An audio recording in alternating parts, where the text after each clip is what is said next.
बिस्मिल्लाहिर्रहमानिर्रहीम। अस्सलाम वालेकुम दोस्तों, आया उस्ताद अब्दुल गफ़ार तहां ॾिसी रहा मुझो यूट्यूब चैनल। दोस्तों एक नए वीडियो से अगर तहां जी खिदमत में। दोस्तों अज सबक 26 दर्जे 7 मां जंहिंजो उनवान आहे फुटबॉल रांदि। पहिरें इन सबक जूं लफ़्ज़ माञाऊं, पोइ सवाल जवाब, उन खां बाद में ॿियूं जेके एक्सरसाइज़ूं आहिनि उन्हनि खे हल कंदासीं। तव्हां दोस्तनि खे गुज़ारिश आहे जेकॾहिं चैनल ते नवां आहियो चैनल खे सब्सक्राइब, वीडियो के लाइक शेयर ऐं पंहिंजी क़ीमती राय खां ज़रूरु आगाह कंदा। हलूं था सबक जे लफ़्ज़ माना ऐं सवाल जवाबनि जी तरफ़। जी दोस्तों हाणे लफ़्ज़नि जूं मानाऊं लिखंदासीं। लफ़्ज़ चुस्त माना फुर्तीलो, लफ़्ज़ सघारो माना ताक़तवर, लफ़्ज़ बेहद माना घणो, लफ़्ज़ आगाटे माना गुज़रियल, लफ़्ज़ झटे माना केच करे, लफ़्ज़ लीको माना लाइन या लकीर। पोइ लफ़्ज़ आहे एज़ाज़ माना इनाम, लफ़्ज़ पेनल्टी माना ॾंड, लफ़्ज़ रेफरी माना जज या फ़ैसिलो करण वारो, लफ़्ज़ इंटरनेशनल माना आलमी, लफ़्ज़ गोल कीपर माना गोल संभालण वारो, लफ़्ज़ पोल माना थंभ। पोइ लफ़्ज़ आहे निर्वार माना ज़ाहिर, लफ़्ज़ छेड़न माना शुरू ऐं आख़िरी हिस्सो, लफ़्ज़ खुतल माना लॻल।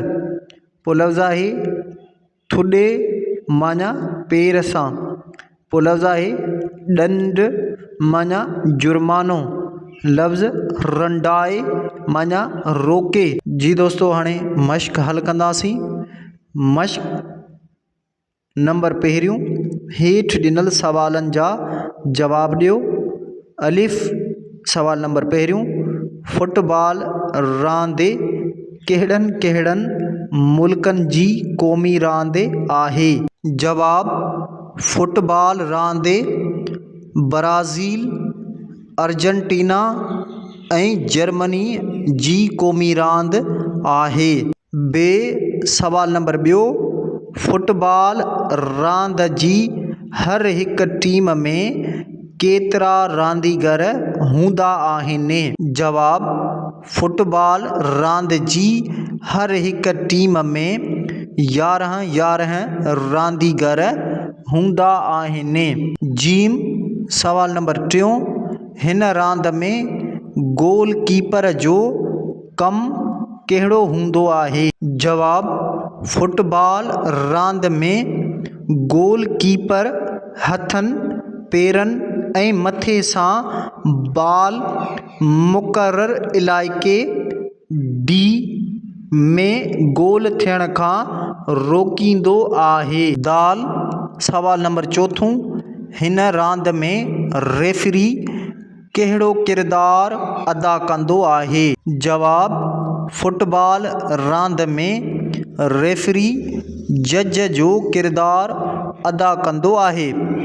उन जो फ़ैसिलो क़बूल करिणो पवंदो आहे। हे सवाल नंबर 5, हिन रांदि में खटण ऐं हाराइण जी ख़बर कीअं पवंदी आहे? जवाब, फुटबॉल रांदि में खटण ऐं हाराइण जी ख़बर कयल गोलनि जी ॻणप ते थींदी आहे।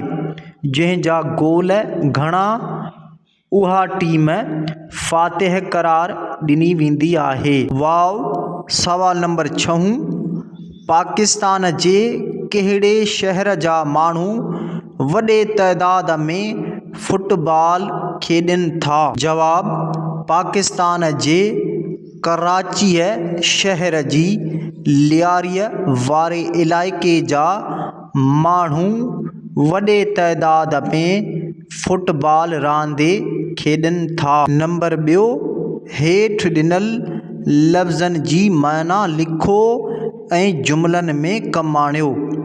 लफ़्ज़ आहिनि एज़ाज़, penalty, referee, international, goalkeeper. जी दोस्तों हाणे लफ़्ज़नि जूं मानाऊं लिखंदासीं ऐं इन्हनि खे जुमलनि में इस्तेमालु कंदासीं। लफ़्ज़ एज़ाज़ माना फ़ख़ुर। जुमिलो लिखंदासीं फुटबॉल रांदि जो बाल मुहैया करणु पाकिस्तान लाइ एज़ाज़ आहे। लफ़्ज़ आहे पेनल्टी माना ॾंड। जुमिलो लिखंदासीं जंहिं रांदीगर बाल खे हथ सां रोकियो त मथ से पेनल्टी कई वेंदी आहे। पोइ लफ़्ज़ आहे रेफरी माना जज। जुमिलो लिखंदासीं रेफरी जो फ़ैसिलो हतमी हूंदो आहे। पोइ लफ़्ज़ आहे इंटरनेशनल माना आलमी। जुमिलो लिखंदासीं फुटबॉल रांदि हिकु इंटरनेशनल रांदि आहे। पोइ लफ़्ज़ आहे गोल कीपर माना गोल संभालण वारो। जुमिलो लिखंदासीं गोल कीपर जो अहम किरदारु हूंदो आहे। नंबर 3 हेठि ॾिनल खाल भरियो। जी दोस्तों हाणे खाल आहिनि इन्हनि खे भरींदासीं। नंबर 1 खाल फुटबॉल रांदि जो बहितरीनु बाल खाल मुल्क जे खाल शहर में तयारु थींदो आहे। पहिरें खाल में लिखंदासीं असांजे, ॿिए खाल में सियालकोट। नंबर 2 खाल फुटबॉल जो मैदान खाल वाल डिघो खाल वाल वेकिरो हूंदो आहे। पहिरें खाल में लिखंदासीं 100, ॿिए खाल में 50। खाल नंबर 3 फुटबॉल रांदि में फॉरवर्ड जो तइदादु खाल हूंदो आहे। खाल में लिखंदासीं 5। नंबर 4 हेठि ॾिनल ग़लति जुमिला दुरुस्त करे लिखो। जी दोस्तों हाणे ही जुमिला आहिनि ग़लति लिखियल आहिनि, हिननि खे दुरुस्त करे लिखिणो आहे। जी दोस्तों हाणे जुमिला दुरुस्त करे लिखंदासीं। पहिरियों ग़लति जुमिलो आहे मूं कलम भॻी आहे। जुमिले खे दुरुस्त करे लिखंदासीं मूं कलम भॻो आहे। ॿियो जुमिलो आहे ग़लति पयूं आहिनि स्लेटूं मेज़ ते। जुमिले खे दुरुस्त करे लिखंदासीं मेज़ ते स्लेटूं पयूं आहिनि। टियों जुमिलो ग़लति थधे पाणी आहिनि दिले में। जुमिले खे दुरुस्त करे लिखंदासीं दिलनि में थधो पाणी आहे। नंबर 5 हेठि ॾिनल ज़मान हाल जे जुमिलनि खे ज़मान माज़ीअ में बदिलायो। जी दोस्तों हाणे ज़मान हाल जा जुमिला आहिनि, इन्हनि खे ज़मान माज़ीअ में बदिलाईंदासीं। जी दोस्तों हाणे ज़मान हाल जे जुमिलनि खे ज़मान माज़ीअ में बदिलाईंदासीं। अलिफ़ जुमिलो पहिरियों ज़मान हाल जो अॼु मुंहिंजी सालगिरह आहे। ज़मान माज़ी में बदिलाईंदासीं इनखे काल्ह मुंहिंजी सालगिरह हुई। बे जुमिलो ॿियो ज़मान हाल जो सभई महिमान तोहफ़ा ॾियनि था। हाणे इनखे ज़मान माज़ी में बदिलाईंदासीं सभिनी महिमाननि तोहफ़ा ॾिना। जीम जुमिलो 3 ज़मान हाल जो आऊं केक कटियां थो। हाणे इनखे ज़मान माज़ी में बदिलाईंदासीं मूं केक कटियो। दाल जुमिलो 4 ज़मान हाल जो सभई महिमान ताड़ियूं वॼाइनि था।